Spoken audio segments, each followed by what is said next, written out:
cumpliendo la gran comisión de nuestro Señor Jesucristo de, por tanto, ir y hacer discípulos a todas las naciones, enseñándoles que guarden todas las cosas que os he mandado.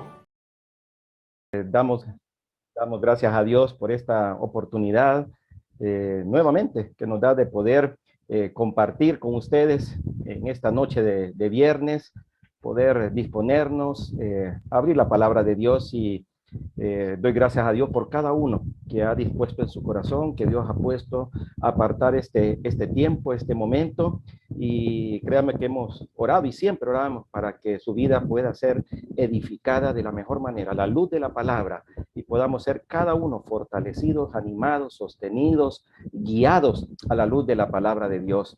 Así que damos gracias nuevamente porque ha dispuesto a apartar este tiempo.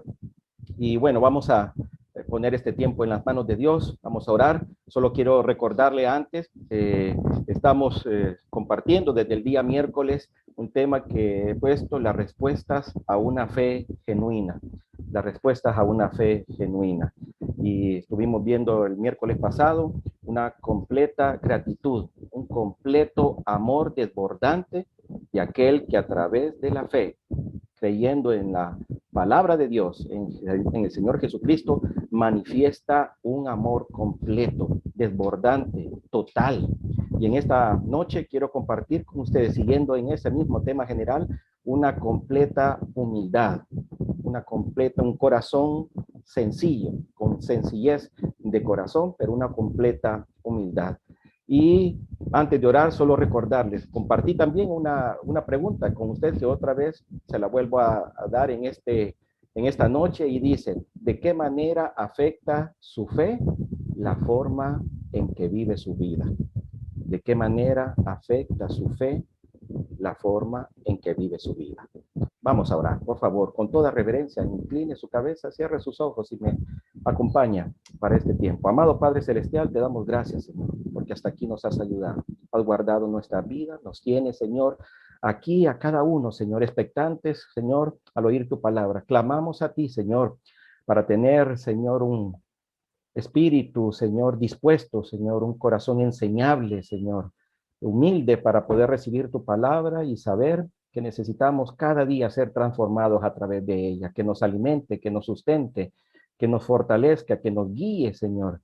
Que seas tú siempre ese castillo fuerte en nuestras vidas y tu palabra, ese fundamento que nos ayuda a seguir adelante, Señor, a ser luminares en este mundo que de tanta oscuridad, Señor, que tanto necesita de ti, Señor. Ayúdanos a hacer esa luz, esa sal, en medio de los lugares donde nos movemos, Señor. Te damos gracias por este tiempo, lo dejamos en tus manos, en el nombre poderoso de nuestro amado Salvador, el Señor Jesucristo. Amén. Muy bien, quiero invitarle a que abramos la palabra de Dios y me acompañe al Evangelio de Lucas, el capítulo 17, Evangelio de Lucas, capítulo 17. Solo quiero que lo tenga ahí, vamos a ver otro pasaje, pero que tenga su marca ahí en el Evangelio de Lucas, capítulo 17. Y solo leyendo esa primera línea que está ahí, dice, capítulo 17 de Lucas, versículo 1, dijo Jesús a sus discípulos. Si algo el Señor se tomó siempre es aprovechar las oportunidades, como vimos el miércoles pasado, para poder compartir, aún con aquellos que le adversaban, pero también aquellos que le buscaban genuinamente, sinceramente, de todo corazón. Y en este caso muy especial, pues también enseñar a sus discípulos, que se hace extensivo hasta el día de hoy a cada uno de nosotros que queremos y debemos ser discípulos del Señor Jesucristo. Ahora bien, dice ahí versículo 1, dijo Jesús a sus discípulos. Quiero que vaya de la vuelta atrás, ¿verdad? Y en el capítulo 16, ¿qué dice la primera línea? Dijo Jesús a sus discípulos. Estoy leyendo Lucas 16:1. Dijo también a sus discípulos. Nuevamente Jesús dirigiéndose a sus discípulos con enseñanza para sus vidas. El Señor encaminándose, ¿verdad?, para lo que era los últimos días de su ministerio terrenal, pero aprovechando cada oportunidad. Y en el capítulo 15, se va una vuelta atrás todavía ahí a su Biblia, en el capítulo 15 dice, se acercaban a Jesús todos los publicanos y pecadores para oírle, y los fariseos y los escribas murmuraban diciendo, este a los pecadores recibe y con ellos come. El Señor también aprovechaba la oportunidad, dice, se acercaban estos grupos despreciados, marginados, señalados, criticados, pero también se acercaban aquellos que le adversaban. Entonces el Señor aprovechó para poder darles una enseñanza de diferente índole, pero en el sentido de poder ver lo que hacían otros y lo que ellos no deberían de hacer. Y diferenciarse de a todos aquellos que eran los religiosos de su tiempo. Quiero decirle que ahí hay una frase, hay algo que pues me gusta decirlo, y lo comparto pues con las oportunidades que puedo hacer, y creo que hay dos formas de aprender experiencias de vida. La primera son las cosas que le pasan a uno, positivas o negativas, y las que les pasan a otros, positivas o negativas. Hay dos formas.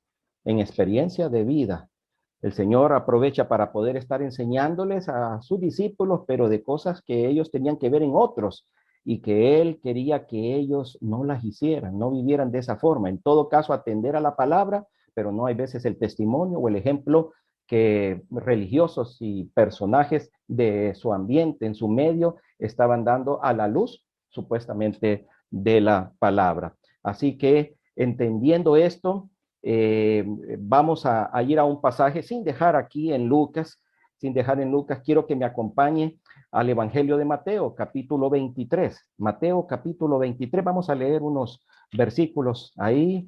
Le pido que por favor que me siga en la lectura. Vamos a leer los primeros versículos, 6 versículos de Mateo 23, y después vamos a saltar al versículo 13 y 15. Mateo 23 dice así, versículo 1. Entonces habló Jesús a la gente y a sus discípulos, nuevamente a sus discípulos, ¿verdad? Y a otros que estaban ahí, diciendo, en la cátedra de Moisés se sientan los escribas y los fariseos. Así que todo lo que os digan que guardéis, guardadlo y hacedlo, mas no hagáis conforme a sus obras, porque dicen y no hacen, porque atan cargas pesadas y difíciles de llevar y las ponen sobre los hombros de los hombres, pero ellos ni con un dedo quieren moverlas. Antes hacen todas sus obras para ser vistos por los hombres, pues ensanchan sus filacterias y extienden los flecos de sus mantos y aman los primeros asientos en las cenas y las primeras sillas en las sinagogas. Versículo 13. Mas ay de vosotros, escribas y fariseos hipócritas, porque cerráis el reino de los cielos delante de los hombres, pues ni entráis vosotros, ni dejáis entrar a los que están entrando. Ay de vosotros, escribas y fariseos hipócritas, porque devoráis las casas de las viudas y como pretexto hacéis largas oraciones. Por esto recibiréis mayor condenación. Ay de vosotros, escribas y fariseos hipócritas, porque recorréis mar y tierra para hacer un prosélito, y una vez hecho, le hacéis 2 veces más hijos del infierno que vosotros. El Señor tomó muy en serio el hecho de poder que sus discípulos y otros pudieran ver el corazón, las actitudes e intenciones que tenían estos personajes religiosos de su tiempo, para poder enseñar a sus discípulos y a todos aquellos hasta el día de hoy que estamos aquí siguiendo su camino, procurando vivir una vida diferente, haciendo de la palabra de Dios nuestro fundamento, nuestra guía, la brújula para nuestra vida y el fundamento para vivir ante toda circunstancia. Ahora, entendiendo lo que hemos visto, el Señor enseñaba y procuraba, y la definición que daba de cada de estos grupos que estaban en su tiempo, comienza, y volvamos al capítulo 17. Ahí el capítulo 17 de Lucas, y quiero leer para ustedes esta primera porción ahí de estos 4 versículos. Dice así, dijo Jesús a sus discípulos, imposible es que no vengan tropiezos, mas hay de aquel por quien vienen. Mejor le fuera que se le atase al cuello una piedra de molino y se le arrojase al mar que hacer tropezar a uno de estos pequeñitos. Mirad por vosotros mismos. Si tu hermano pecare contra ti, repréndele. Y si se arrepintiere, perdónale. Y si 7 veces al día pecare contra ti y 7 veces al día volviere a ti diciendo, me arrepiento, perdónale. El Señor Jesucristo en este pasaje, igual tomando enseñanzas y viendo el comportamiento, como bien leímos ahí en este pasaje de Mateo, estaba viendo y cómo estos hombres muchas veces ponían grandes cargas y tropiezos a aquellos genuinos que querían seguir al Señor de una manera correcta. Y el Señor aquí de alguna manera está poniendo y dando a entender que es imposible, como dice ahí el versículo 1, que vengan tropiezos. Esa palabra es bien interesante porque tiene varias aplicaciones y lo que varios significados o un par de significados de lo que quiere decir en algunos casos era el cebo que se pone en una trampa o anzuelo, si lo podemos entender en esa manera, o si no, tal vez verlo de otra forma, como la piedra de tropiezo que se pone en el camino para que una persona se caiga, se tropiece. Eso habla de una intención, eso habla de un propósito, ¿verdad? De lo que en realidad se está haciendo. Y Jesús aquí, bajo la frase, dice, es imposible. O sea, estamos en un mundo caído, en un mundo con diferentes intenciones y actitudes en las personas, entonces es bien difícil que no vengan este tipo de circunstancias, este tipo de situaciones que el Señor estaba diciendo que estamos expuestos a tantas circunstancias en la vida, pero claro, Él no deja ahí nomás la frase en esa parte, sino que dice, pero más hay de aquel por quien vienen estos tropiezos, ¿verdad? A eso se está refiriendo. Más hay de aquel, o sea, ese hay es de lamento, es de dolor, de sufrimiento. Ese es el punto aquí importante. El Señor no lo deja en el sentido solo de las circunstancias que se pueden, pero no perdamos de vista que el Señor está viendo la imagen de aquellos individuos, de aquellos grupos que hacían, como leíamos, prosélitos, pero después los condenaban más al infierno de lo que ellos mismos ya se tenían ganado, ¿verdad? El hecho está de poder ver que Jesús lanza una fuerte, directa advertencia para no causar tropiezo a ninguno que quiere seguirle a él, a ninguno que está animado a través de la fe, seguir a Cristo, no desanimar a nadie, pues si que quiere seguir genuinamente, sinceramente al Señor Jesucristo. Les dice, tengan cuidado. Ahora bien, la enseñanza está para los discípulos y por ende también para nosotros. Mucho cuidado, una gran advertencia. El Señor es hasta extremo en este punto y dice, mejor es que se amarren una piedra, y cuando habla de esta piedra no es una piedrita que uno se meta ahí en el agua, eran unas tremendas y grandes piedras que se usaban para moler el grano. O sea, el Señor lo lleva hasta ese extremo de la gravedad y del cuidado que Él tiene de todos aquellos que le quieren seguir y de aquellos que vamos en el camino, y nuestro cuidado y comportamiento, testimonio de vida para los que están a nuestro alrededor. No ser un obstáculo en la vida espiritual de nadie. Llevar vidas piadosas y ser de un buen ejemplo para los demás que quieren buscar, conocer y seguir al Señor Jesucristo. Cuando Él habla aquí de pequeñitos, probablemente no está hablando necesariamente de niños, sino de aquellos que están más jóvenes o menos maduros, que vienen comenzando en su fe. Y así que es el hecho de poder cuidar nuestra vida, cada paso que damos, poder verlo a la luz de aquellos que están a nuestro alrededor. Quiero decirle, sin ir allá, pero si usted quiere anotar cuando el Señor habla en estos dos primeros versículos, ahí usted quiere ver ampliado el apóstol Pablo allá en Romanos capítulo 14 y una parte, el inicio del capítulo 15 de Romanos y en Primera de Corintios capítulo 8, él le llama también entre los fuertes y los débiles. Si usted quiere ampliar sobre esto, puede leer en esos capítulos sobre este tema de lo que son fuertes y débiles, como el apóstol Pablo le llama. Pero aquí el punto está en ese cuidado de tener de nuestro caminar, de nuestra vida, de no ser como esos grupos, esos fariseos y escribas, que muchas veces eran tropiezos, ponían grandes cargas y el Señor les dice, tengamos cuidado de no ser un tropiezo para aquellos que vienen caminando, que nos vienen siguiendo, que nos miran, ¿verdad? Me pongo a pensar y solo en el sentido del cuidado que cada uno debe tener, por ejemplo, aquellos que tenemos nuestra familia, nuestros hijos, muchas veces las cosas que decimos, las cosas que hacemos, hermanos, muchas veces nuestros hechos gritan más que nuestras palabras. Muchas veces pensemos que cuando uno de nuestros hijos, ¿qué está pasando? Que se desanima, se entristece en cuanto a seguir al Señor desde su niñez o adolescencia o juventud. ¿Qué están viendo? ¿Qué están viendo en nosotros como padres? Y aunque tal vez no lo hacemos intencionalmente, yo llamo a la reflexión al hecho de poder entender el cuidado que debemos de tener con nuestros hechos, con nuestras palabras. Muchas veces cuando hablamos, las cosas que decimos y que están enfrente de ellos y no medimos las palabras que utilizamos.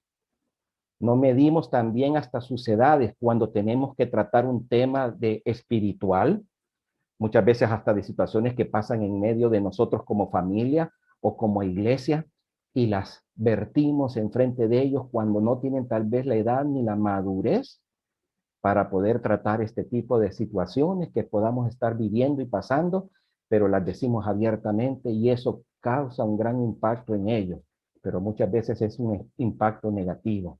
Entonces el Señor llama la atención de poder cuidar nuestra vida desde el punto de vista personal, matrimonial, familiar, en nuestra sociedad y como iglesia también, a poder tener un gran cuidado. Ahora, no solo le deja en ese punto, él dice tropezar, ¿verdad? A uno de estos pequeños. Seguidamente, versículo 3 dice, mirad por vosotros mismos, si tu hermano pecare contra ti, repréndele, y si se arrepintiere, perdónale. Y si 7 veces al día pecare contra ti y 7 veces al día volviere a ti diciendo me arrepiento, perdónale.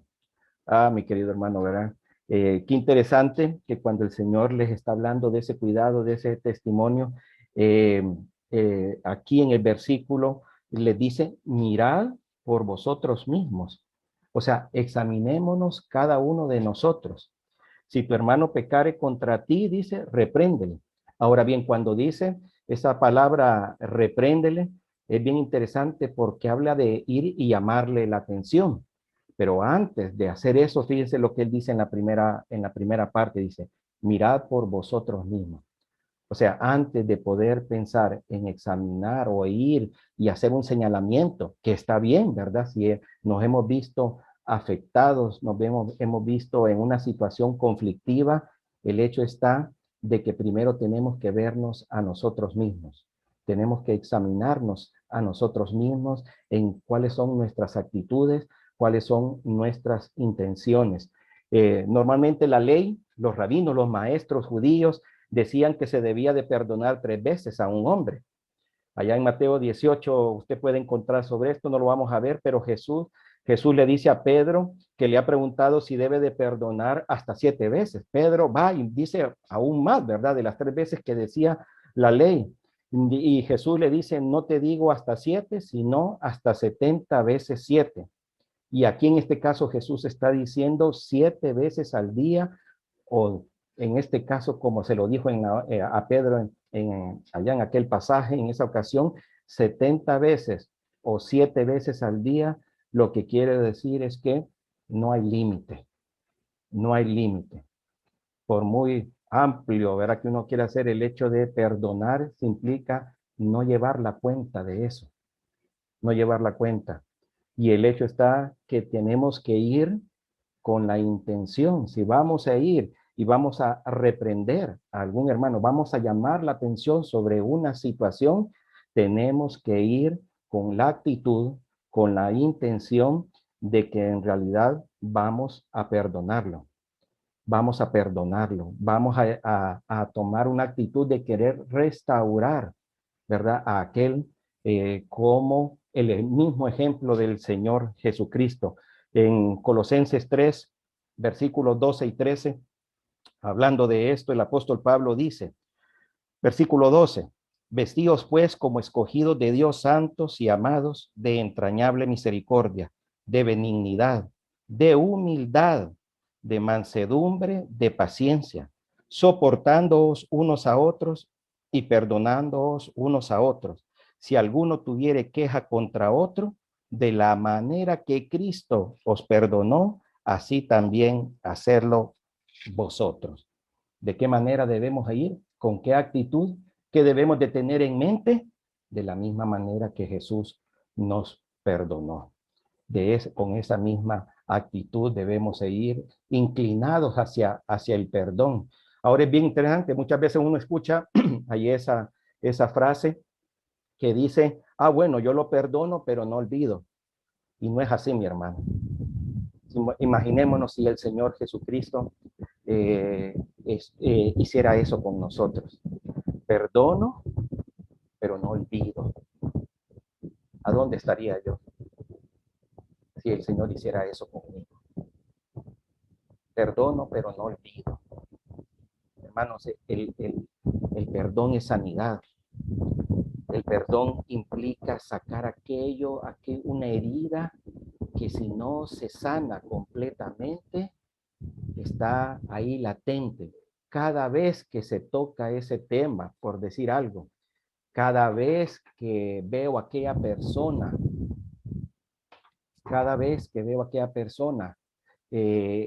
ahí viene y otra vez se abre solo esa herida, ahí está latente, ahí está supurando ese dolor y no se sana.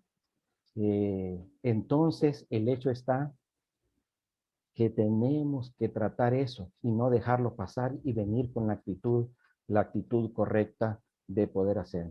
Claro, si nos ponemos a pensar, qué difícil es eso, qué complicado, ¿verdad? Se puede sentir uno cuando uno se siente dañado y decir aquí el extremo y la exigencia, el requisito que el Señor nos pone. Hasta dónde debe de llegar nuestra disposición y nuestra actitud. A Pedro le dijo 70 veces 7. Aquí dice 7 veces al día pecare contra ti y 7 veces al día volviera a ti diciendo, me arrepiento, perdónale. Perdónale. Cuán difícil, ¿verdad? Es eso. Pero el hecho está de que no podemos desconocer que es una exigencia y es esa transformación que el Señor quiere hacer en nuestra vida de actuar de una forma diferente, ya que estamos en este mundo.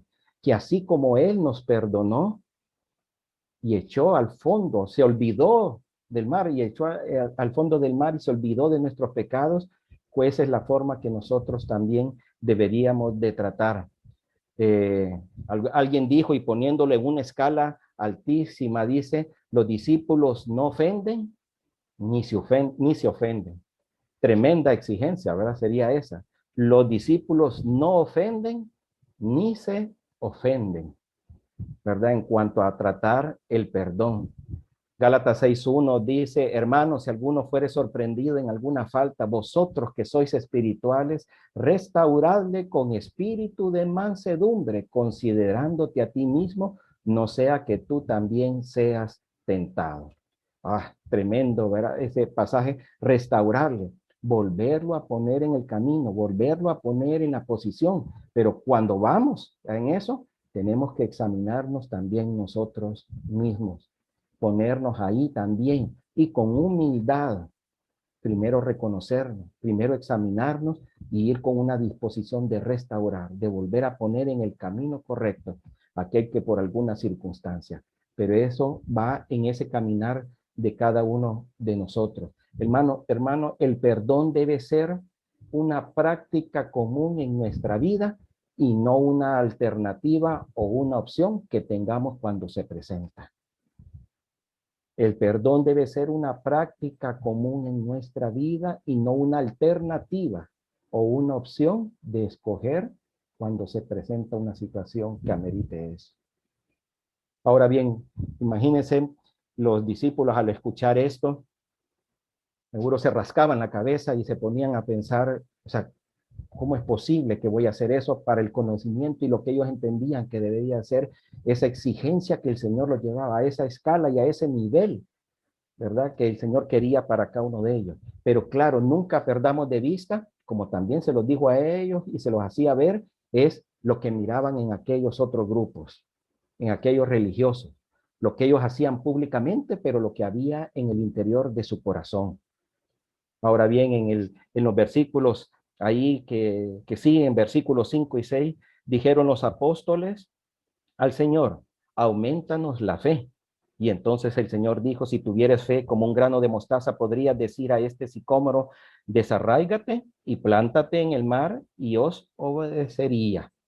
Ahora ven, qué interesante que el Señor cuando los apóstoles están oyendo que está hablando pues de esa actitud que debemos de tener, tanto el hecho de poder examinar nuestra vida en nuestro caminar, en nuestro testimonio, pero también cuando nos enfrentamos a situaciones que requieren el perdón, actuar con perdón ante aquellos que nos ofenden, o si nosotros también, el Señor, ellos le dicen, aumentanos la fe. Cualquiera diría, ¿y por qué no le pidieron más amor, verdad? Sino que aumentanos la fe. Yo solo quiero traerles rápidamente a hacer memoria de aquella mujer pecadora que estuvimos viendo el día miércoles, Lucas capítulo 7, y es el hecho de entender que a través de la fe puesta en el Señor Jesucristo y en su palabra, hay una actitud de reconocer nuestra condición de pecado. Y de parte de Él hay un perdón completo y total de nuestros pecados. Y como bien lo enseñó en aquel momento a él, a Simón, el fariseo, y le dijo, a quien poco se le perdona, poco ama, pero todo proviene de una fe genuina, de una verdadera actitud de llevar a una escala que nuestra fe vaya en aumento. Fíjense que cuando los apóstoles le hicieron una pregunta, si usted nota ahí, aumentanos la fe, el Señor no les dijo otra cosa, como decir, no, les voy a aumentar o les voy a dar más amor. No, les dijo, sí, si tuviere fe, y empieza a darle con una metáfora ahí en cuanto a lo que significa la fe. Y es bien interesante porque usó pues una analogía, una metáfora que tiene que ver con lo que es pues agricultura, lo que son en este caso, como bien dice ahí, si tuviera fe como un grano de mostaza. Ahora bien, si solo les traigo a la memoria, allá en Gálatas 5, 22 y 23 dice, mas el fruto del Espíritu es amor, gozo, paz, paciencia, benignidad, bondad, fe, mansedumbre, templanza contra tales cosas no hay ley. ¿Qué hay? ¿Qué es un fruto del Espíritu? ¿Qué es parte de lo que tiene que nacer e ir, brotar e ir creciendo en nuestra vida? La fe. Y eso viene primero de esa decisión de tener al Señor Jesucristo en nuestra vida, de confiar plenamente de Él. Pero el Señor Jesucristo lo puso que era algo que los discípulos probablemente tenían, aunque habían tenido de alguna forma luchas en su vida pensando en el aspecto de la fe, les puso el ejemplo de la semilla de mostaza, tan pequeña, probablemente era la semilla que más pequeña que los israelitas podrían conocer en aquel tiempo. Es algo tan minúsculo, tan insignificante, pero es algo que está vivo. Usted lo entierra y con el proceso de poder cuidarla, tratarla, empieza a crecer. Aunque tal vez la semilla de mostaza no es considerada un árbol, pero puede llegar a crecer, en algunos casos dicen, hasta de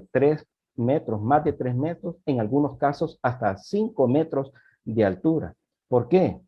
Porque está viva, porque crece y Jesús la usa como un ejemplo, ¿verdad? Para poder enseñarnos que no es el tamaño de la fe, es la cualidad de esa fe, en quién está puesta y los resultados que puede ocasionar. El sicómoro es un árbol con un sistema de follaje, puede llegar a crecer hasta 15 metros. Estamos hablando solo en comparación que si algo tan pequeño y aunque crece, como es esta planta que sale de la semilla de la mostaza, pero puede convertir y hacer cosas inimaginables cuando está esa fe puesta en la persona correcta, en el Señor Jesucristo.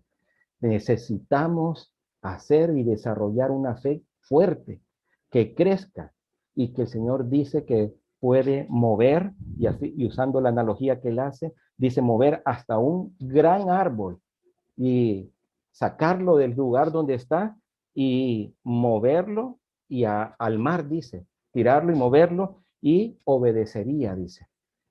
Así que el hecho está de poder entender cuán importante es desarrollar nuestra fe, que crezca, que esté bien fundamentada, que es el hecho que así como el resto de ese fruto del Espíritu debe ser manifiesto en nuestra vida y debe de ir creciendo, desarrollarse en igual manera cada uno de ellos en nuestra vida y no dejarlo ahí aplacado.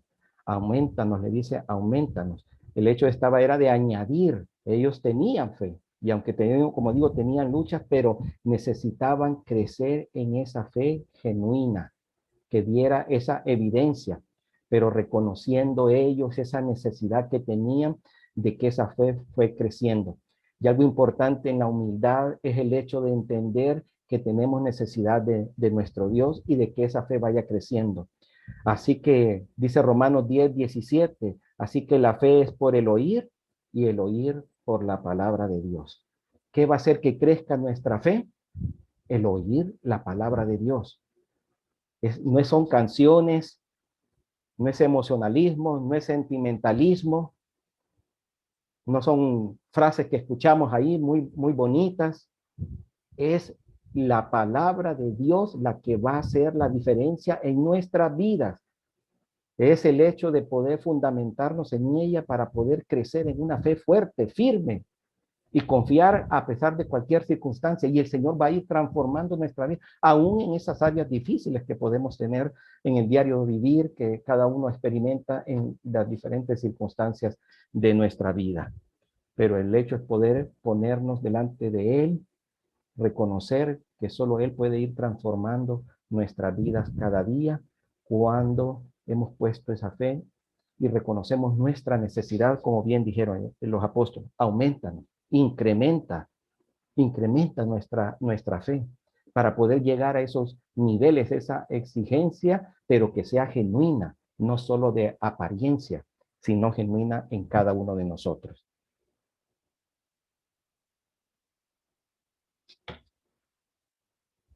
El siguiente y la siguiente conexión que tiene ahí y tan interesante por el hecho de lo que el Señor ahora va a compartirles a los apóstoles ahí en cuanto a esta analogía o a este ejemplo, que también tiene que ver con nuestras actitudes y nuestras motivaciones internas, pero que se evidencian en en la parte pública y visible que todos llevamos.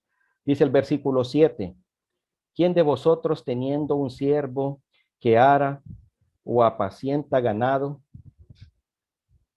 al volver él del campo, luego le dice, pasa, siéntate a la mesa? No le dice más bien, prepárame la cena, cíñete y sírveme hasta que haya comido y bebido, y después de esto come y bebe tú. ¿Acaso da gracias al siervo porque hizo lo que se le había mandado? Pienso que no. Así también vosotros, cuando hayáis hecho todo lo que os ha sido ordenado, decid, siervos inútiles somos, pues lo que debíamos hacer, hicimos. Y qué interesante es el hecho de poder ver y entender que aquí tenemos, bueno, un siervo, la escena es algo habitual, algo que Jesús y los que estaban con él estaban pues acostumbrados a verlo, de la experiencia, verá que se miraba en aquellos tiempos. El hecho era de que si había un amo y tenía un siervo, que aquí la traducción para esa palabra es un esclavo, que estaba sometido completamente a las órdenes de ese amo y completamente tenía que hacer, como bien lo dice aquí, las órdenes y las actividades que ese amo le ordenaba, actividades de toda índole, desde afuera en el campo, como aquellas que tenían que ver en la casa, dentro de la casa. Y esa palabra inútil, aunque tal vez nosotros la entendemos definitivamente tal vez como un aspecto más o bien despectivo, ¿verdad? Es hablar a alguien indigno, una persona indigna o sin necesidad. O sea, y en este caso es también pensar que alguien que no se le debe nada, nada en ese sentido. Y solo traigo rápidamente a ustedes, a su memoria, el hecho de un par de personajes del Antiguo Testamento. Primero a José. Ella recuerda que José fue vendido como esclavo, estuvo en la casa de Potifar, y aunque era aquel esclavo que manejaba y se llevaba en la casa de Potifar con muchas responsabilidades, y probablemente pues estar en la casa de un dignatario de ese tipo conllevaba también algunos o muchos beneficios, pero al final era un esclavo. Y cuando pasó el incidente con la esposa de Potifar, ¿a dónde fue a parar José? A la cárcel. ¿Con quién se encontró ahí?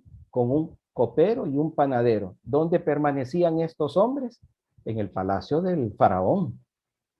Pero aunque estaban en lugares que eran muy cómodos, de mucho prestigio, de honor o con comodidades, al final seguían siendo esclavos y fueron a parar también a la cárcel. El hecho es que el Señor empieza a compartirnos aquí y a contrastar lo que quería Él que fueran sus discípulos y entendieran, y aquellos fariseos, que justo esa palabra significa apartado, un grupo especial apartado, pero que en realidad, como bien leímos, solo buscan su exaltación personal. Hermano, hay que tener mucho cuidado con esa exaltación personal. En todo ambiente, en todo ambiente, en todo ambiente donde nos llevemos, muchas veces pensamos que en esa exaltación, creer que yo me merezco algo porque he cumplido con mis obligaciones. Hermanos, somos nosotros los que estamos en deuda con el Señor. Pero estos grupos, como bien mirábamos, les gustaban los primeros lugares, les gustaban que los miraran. Y el Señor va queriéndoles enseñar aquí a través de algo muy práctico y visible, que cuando aquel que es un esclavo, meramente en el aspecto puramente de lo que era la relación, ya tenía definido lo que tenía que cumplir y no esperaba nada más de lo que ya recibía en aquella casa. No debería de esperar nada más. Claro, estos grupos de fariseos y de los escribas esperaban que la gente los alabara, esperaba que la gente los endiosara y que hablara bien de ellos, aunque el Señor mismo allá en el Sermón del Monte les dijo que ya tenían ya su recompensa, porque la gente los miraba, pero de parte de Él no iban a recibir nada más, porque todo lo hacían en forma exterior, sin ninguna motivación, sin ninguna buena actitud en su interior. Había una mala disposición, había una mala actitud y solo era para ser visto. Cosa que el Señor aquí a través de esto les quiere enseñar: un esclavo hace lo que tiene que hacer y no debe de estar esperando más de lo que ya recibe, porque entiende cuál es su posición y lo que debe de hacer. Esa exaltación de los escribas y los fariseos, que estaban pues obsesionados por recibir esa honra. En Mateo 23, ahí versículos 5 y 7 de lo que leímos, dice: guardaos, y lo repito aquí nuevamente, guardaos, que vimos anteriormente en Lucas 20:46, dice: guardaos de los escribas que gustan de andar con ropas largas y aman las salutaciones en las plazas y las primeras sillas en las sinagogas y los primeros asientos en la cena, que devoran las casas de las viudas y con pretexto hacen largas oraciones, estos recibirán mayor condenación. El Señor le llama la atención a no imitar eso, a tener la actitud correcta, la disposición correcta. Pero muchas veces estos hombres podían estar pensando que Dios les debía algo, que eran merecedores de esa honra de los hombres, pero más bien entender que eran deudores de Dios, que estamos en deuda con Dios de todo lo que Él ha hecho. Muchas veces en nuestro ambiente actual estamos muy basados a lo que son los méritos, a las recompensas, a que por mi actuar, pues me merezco esto o me merezco lo otro, o porque hice. Y está bien, ¿verdad? O sea, hay un mérito por hacer algo, pero en el caso del Señor, las cosas son diferentes en las cómo las debemos de ver de lo que es el mundo y en esta práctica que tenemos muchas veces. Esta historia, más que ver en función de modales o cómo se debería de tratar, es la de expectativa que cada uno tiene y debe de tener en nuestro aspecto espiritual con nuestra relación, en nuestra relación con el Señor. Y verlo en el sentido de que cuál debe ser mi actitud en nuestras actividades, en nuestra obra para con el Señor. ¿Cuál es nuestro valor? El Señor no me debe nada a mí. Yo le debo a Él toda mi vida, todo mi adoración, obediencia, el hecho de poder respirar de todo lo que tengo es, en resumen, le debo todo a Él y no merezco nada más de lo que Él ya tiene para mí.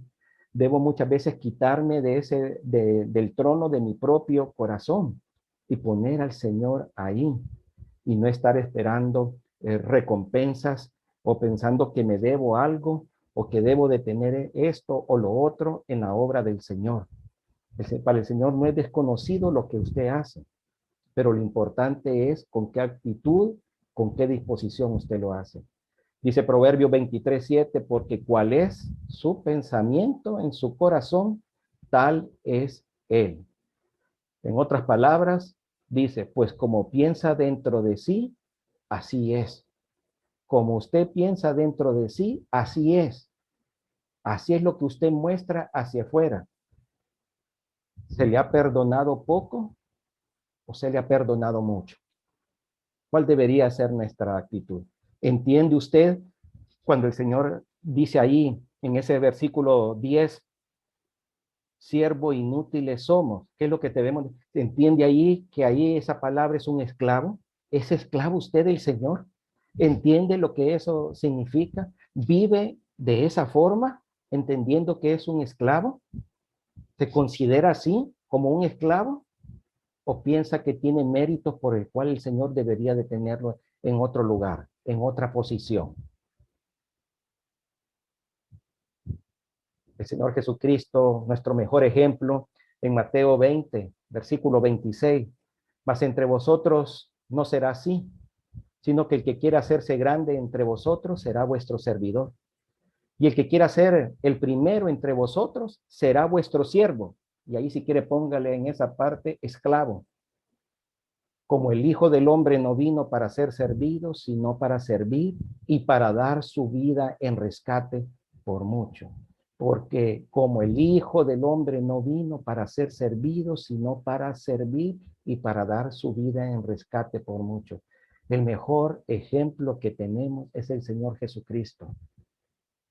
Ahora entendemos que Él fue ese siervo sufriente, como se le llama allá en Isaías 53, o sea, un esclavo sufriente que hizo lo que tenía que hacer, cumplió su función y el Padre lo honró.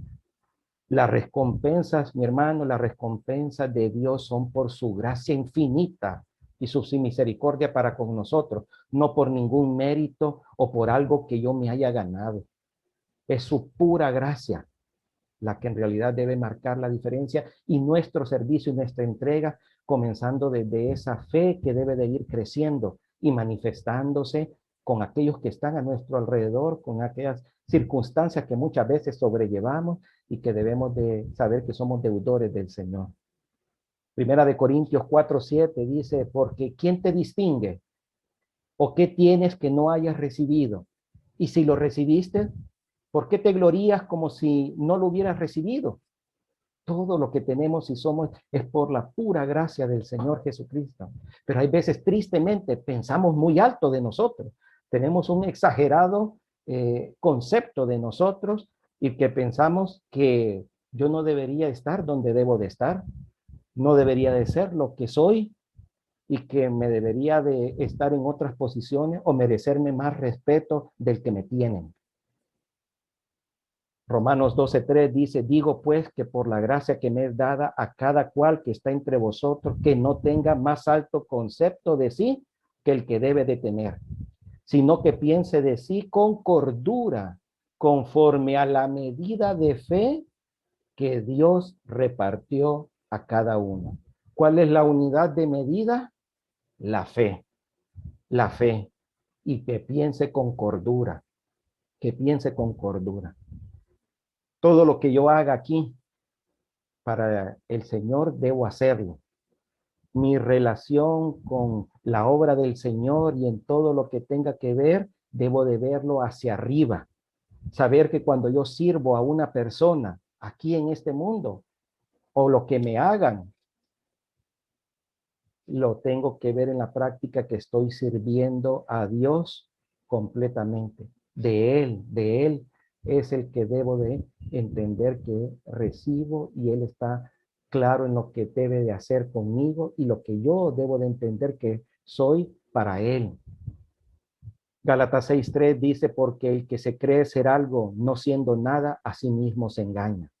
Así que cada uno someta a prueba su propia obra y entonces tendrá motivo de que gloriarse solo respecto de sí mismo y no en otro, porque cada uno llevará su propia carga. Mi querido hermano, eh, el Señor nos ha dado y nos ha dado a entender y nos ha dado múltiples bendiciones para poder servirle y para entender que siervos inútiles somos, que debemos de servirle con toda la actitud y disposición en nuestras vidas, con todo lo, entendiendo todo lo que Él nos ha dado, lo que Él nos ha provisto y los privilegios que tenemos, desde saber que no importa lo que muchas veces podamos pasar en esta vida, pero tenemos la salvación y el regalo de la vida eterna que nos ha dado por el sacrificio de Él, por el siervo sufriente que fue Él en la cruz del Calvario. Hermanos, dice Lucas 14:11, porque cualquiera que se enaltece será humillado, pero el que se humilla será enaltecido. Vivamos de una forma que en realidad podamos mostrar esa humildad, esa necesidad del Señor y en todos los actos de nuestra vida, tanto en donde nos desenvolvamos como dentro de la obra del Señor. Para el Señor no es desconocido lo que usted hace y el Señor sabe exactamente lo que usted necesita y cómo lo va a recompensar. Primera de Corintios 15, versículo 58, dice, así que, hermanos míos amados, estar firmes y constantes creciendo en la obra del Señor, siempre sabiendo que vuestro trabajo en el Señor no es en vano. Hermano, para Dios no es desconocido lo que usted hace, pero que su genuina humildad, entrega de esa fe, que puede ser tan pequeña como una semilla de mostaza, puede hacer grandes cosas, transformar nuestras vidas en diferentes áreas que tienen que ver con nuestras relaciones, con los que están a nuestro alrededor, como también en nuestro servicio en la obra del Señor, y el Señor recompensará su servicio genuino, sincero, su disposición y actitud correctas y sanas que Él mira y examina en cada uno de nosotros. Primera de Corintios 7:22, y con esto finalizo, dice, porque el que en el Señor fue llamado siendo esclavo, liberto es del Señor. Asimismo, el que fue llamado siendo libre, esclavo es de Cristo. Que podamos entender que somos esclavos del Señor, pero que Él nos trata con gracia y misericordia para cada uno de nosotros. Vamos a darle gracias al Señor y que nuestro corazón esté siempre dispuesto con humildad a poder servirle como Él se lo merece, por todo lo que Él ha hecho por cada uno de nosotros. Inclinemos nuestra cabeza, cerremos nuestros ojos. Amado Padre Celestial, te damos gracias, Señor, por este precioso tiempo. Gracias, Señor, porque a la luz de tu palabra, Señor, tus enseñanzas, Señor, son tan actuales para nuestra vida, Señor, como en el momento que tú las compartiste para con tus discípulos. Padre, danos un corazón entendido, sabio, Señor. Aumenta nuestra fe, Señor. Acrecenta nuestra fe, Señor, para poder ser transformados a través de ella, viendo tu rostro, Señor. Poniendo nuestra vista en ti, Señor, sabiendo que a ti te servimos y que tú has sido el mejor ejemplo para cada uno de nosotros de poder, Señor, entregarte, Señor, en esa cruz, Señor. Padre, cruenta, dolorosa, pero que lo hiciste, Padre, para salvarnos a cada uno de nosotros. Que cada día de nuestra vida, Señor, tengamos esa actitud correcta, esa disposición, esa humildad necesaria, Señor, en nuestro trato con todas las personas que están a nuestro alrededor, Padre, e igualmente en nuestro servicio en tu obra, Señor. Ayúdanos a vivir para ti, Señor, para que cada día de nuestras vidas te honremos y te glorifiquemos. Te damos gracias por todo, en el nombre de nuestro amado Salvador y Señor Jesucristo. Amén. Mi querido hermano, que el Señor le bendiga grandemente. Lo esperamos en nuestra próxima reunión el día domingo por la mañana. Buenas noches.